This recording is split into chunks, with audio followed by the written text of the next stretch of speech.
Alright,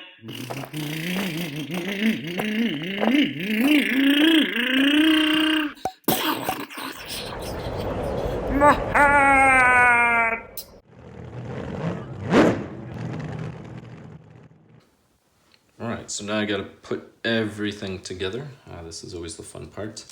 And I'm gonna begin by just sliding this in. So if I slide this in, then I can grab the 2 screws, right? We have these 2 screws right in here. So this will key in. So when you do this, just hold it there, cover one hole, that's fine. Stick a screw in there.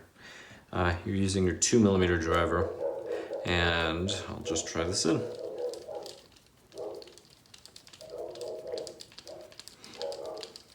And I'm going to drive it close, but I'm not going to drive it all the way in.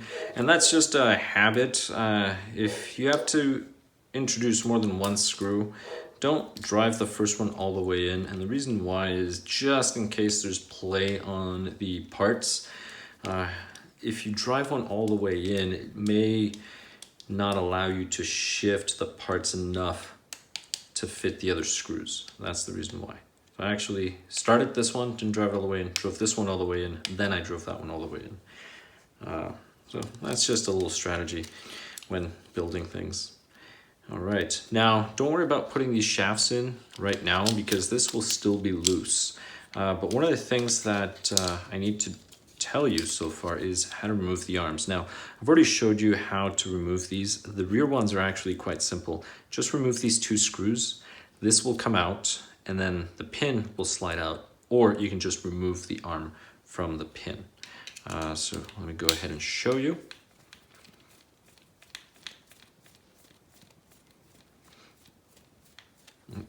And I mean, make sure you remove both of them. Don't try to force this one out. That's always a bad idea. Here we go.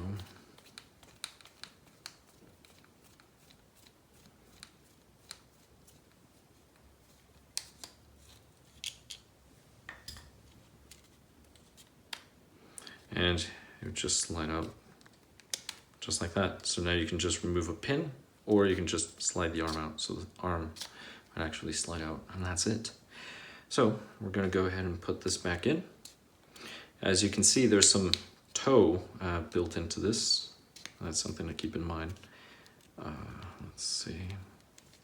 This actually just keys in. There we go. Heard the snap, everything is good. And this little cavity goes up. So if you were to flip this over, it wouldn't quite fit well. You would notice it.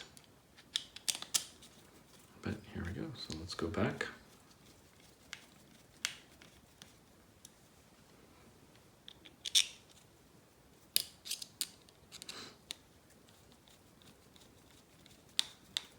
Here we go.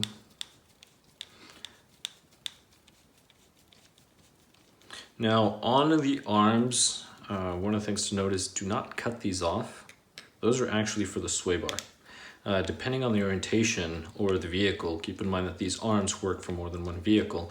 That's where the sway bar is going to link. It'll either link on this side or that side, depending on the vehicle. But here we go. All right.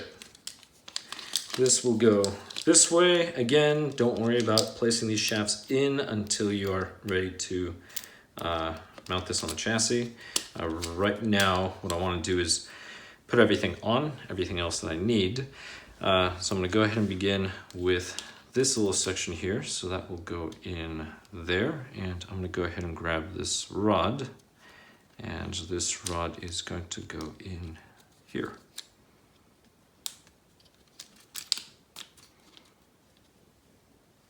All right. I'm going to need that small little 1.5 screw. Well, 1.5 is the driver size that I need. Actually, the screw, I believe, is a 1.5 as well. And that's just a little retaining screw. And that's it. All right. At this point, we'll go ahead and grab this.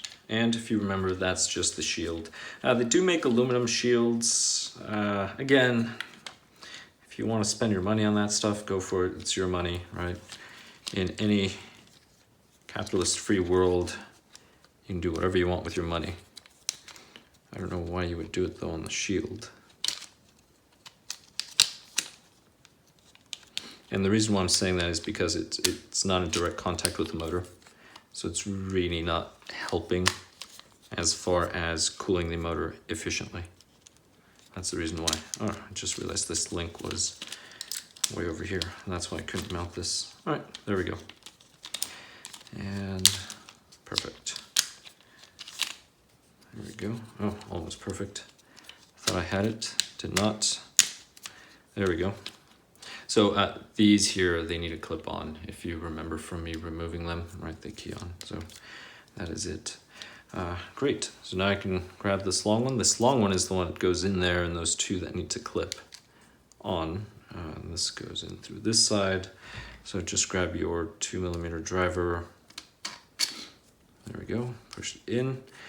So it really only threads to that very last one. And this, do not over tighten this at all. As soon as you feel that it's snugging up, that's pretty much it. That's all you want to do. The easiest way to destroy things is to over tighten. So we're gonna go ahead and grab these two now. These two are these top ones. So again, we're gonna start driving one, and then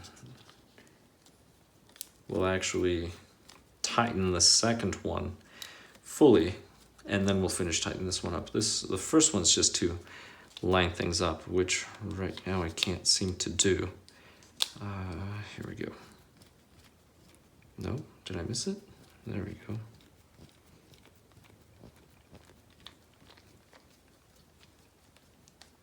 All right. And there we go.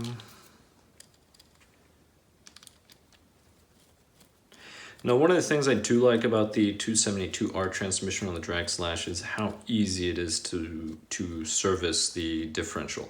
On this one, I mean, you have to take the entire thing apart. It's really a pain.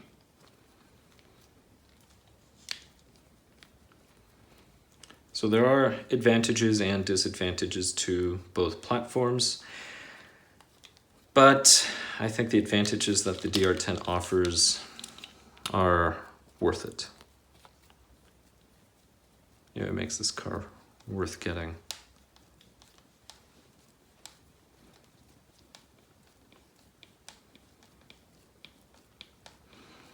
Here we go.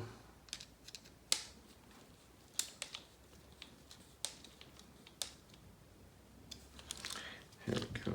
All right, good.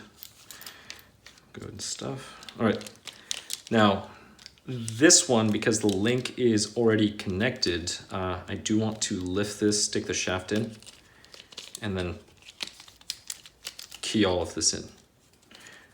Because I'm about to go ahead and put these screws in. This other side, because the link is loose, I don't have to do it, so I'm not really concerned about it. I'm gonna go ahead and now use those two countersunk screws to tighten everything else in the back. So again, I'm just starting that one, lining everything up. It's the second screw that I'm gonna drive all the way in, and then I'll come back to that first screw, finish tightening it.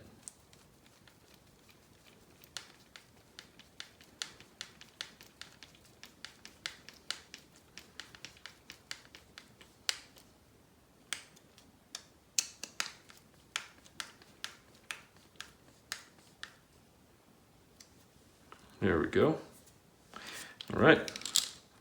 And that is it. Now, a quick little thing for the chassis. It is quite simple to not tighten this. Just put the chassis on here first, do all these screws, and then put this plate and line everything up. But because I'm doing that at the end, this is why I'm following this order. So just keep that in mind. I am going to have to flex the plastics in order to stick it in the chassis.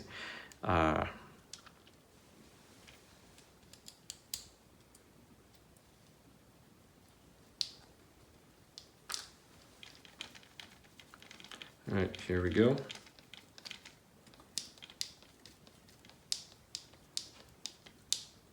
All right, good stuff. So now I can drive this one in.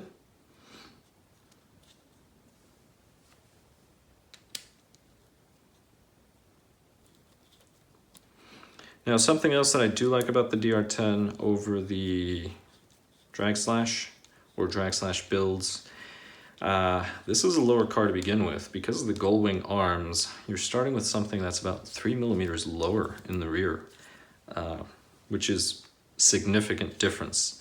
You can manage that on the drag slash, absolutely, no problem. Geometry looks kind of weird though, but it's fine. Let's see, 5.5. And here I'm just feeling for the screw.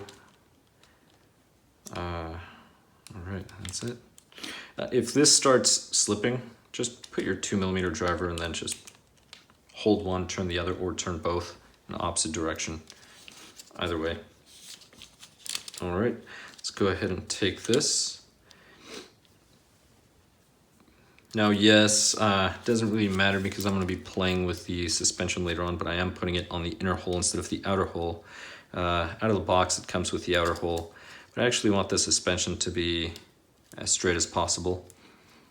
Probably deal with the top of the shock tower later on, but we will do this right here. All right, that's it. So this is ready to be mounted. I can go ahead and put the dust cover. Really quick, if you're running 48 pitch, always run the dust cover, because if you run it out on the street and it's not dusted or swept properly, you'll get some little grains of sand, things like that. You will destroy your gears. You're going to destroy that spur. If you change everything and go with a 32 pitch or a mod 1 pitch, then you don't have to worry about it. You can run it without the cover. But I've seen a lot of those spurs just destroyed for that reason. Here we go. Let's go ahead and remove this. All right, wheelie bar. Now, this wheelie bar is somewhat short. You can get wheelie bars that are longer, but again, it depends on what it is that you're doing. Stock DR10 is a great car, stock. If you're going to spend all that money on replacing parts, you might as well just build it from the ground up. Don't waste your money on buying an RTR, such as this, and then replacing almost every single part on the car. I mean, think about it. If you're replacing the sway bar, sorry, not the sway bar, the wheelie bar, the shock towers, the shocks, the arms later on, the chassis. Really, what are you keeping? The system? I mean, you're going to end up with so many other parts that you're just going to put the car back together. Hold on, other way. Wait a minute. No, it's this way. So that's something to keep in mind. Now, quick little note too about the the stock one. It comes in the very bottom hole. That is way too low because the suspension is super soft out of the box. So the entire time that this thing is dragging, right? Well, you know, it's taking off. You're going to be running on that wheelie bar. You're just going to destroy those wheels. And you shouldn't be running on the wheelie bar the entire straight. You should really be on your front tires. You start off all the way transfers to the rear tires. Ideally, if your fronts kind of come off a little and you don't have to touch the wheelie bar, that is perfect, assuming you're tracking straight. That's the reason why I moved it to the rear. But here we go.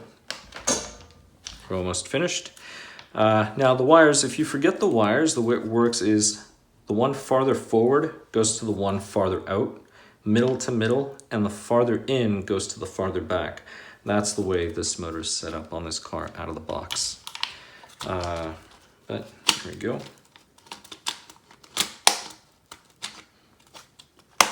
Let's see. So again, like I was saying, that bottom, this one, you can go ahead and remove. Usually I would use the table to steady myself, but because I'm under the camera, I cannot. So I'm doing this up in the air, which was a bad idea. I should have done it the other way.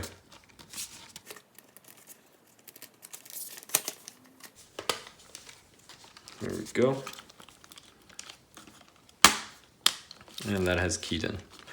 All right, so remember out of these screws, the shorter screws go in the front of the tower, So I'm dealing with just the tower screws, and then the long ones go in the rear part of the tower. So I'm gonna go ahead and drive this one somewhat close. All right, long screw. Oops, just successfully dropped it. I managed to catch it with my forearm. All right, here we go.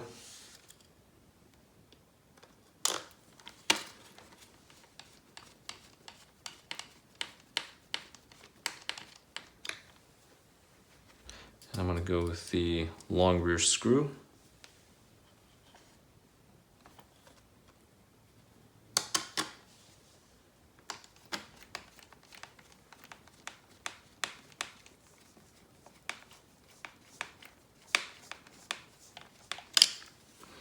All right. And now I'm gonna go with the short screw for the shock tower. There's a lot of screws. I don't understand why they couldn't just have used maybe a longer screw for the shock tower. Here we go.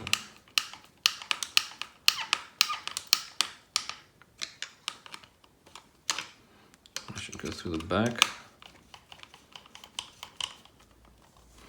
Now these I'm not really worried. These you can actually drive in all the way one by one because everything keys in. So if you saw those parts, so it's not really a big deal.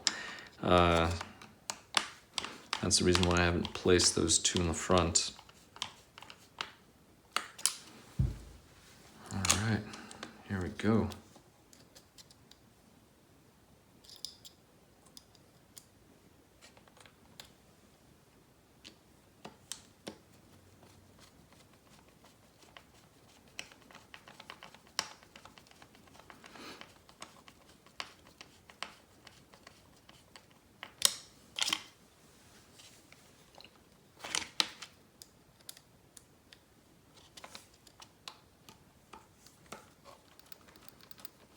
And here we go.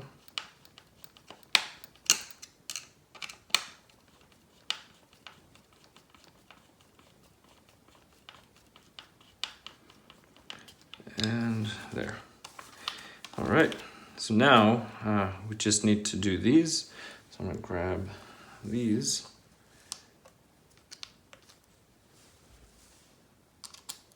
And drive them in. So really quick, while I'm driving these last few screws in, the reason why I say stick to a platform is if you're buying these RTRs, they're good cars. They're not the top racing models because there are some other drag builds that you can do where you would have an all carbon fiber chassis, for example. And those are extremely expensive. So chances are, if you're looking at an RTR, you're looking for something that is good, but that is also less expensive in a way, right? Something to get you going. That's the reason why we generally get RTRs. Sometimes there are no other options, so, well, we just have to get the RTR.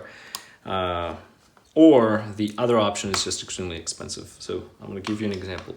Could you build a really cool nitro monster truck? Yes, you could. You can use a nitro truggy, stadium truck.